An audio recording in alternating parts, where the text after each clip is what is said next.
கர்த்தர் என்னை காக்கின்றார், எனது நிழலாயிருக்கின்றார். பகலினிலும் இரவினிலும் பாதுகாக்கின்றார், பகலினிலும் இரவினிலும் பாதுகாக்கின்றார்.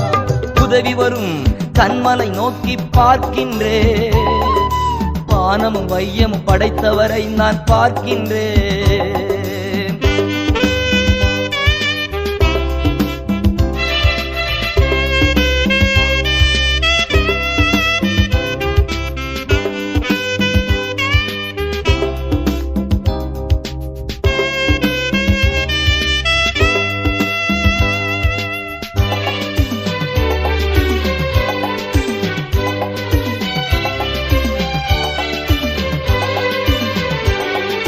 கர்த்தர் எல்லா தீங்கிற்கும் விலக்கி என்னை காத்திடுவார், கர்த்தர் எல்லா தீங்கிற்கும்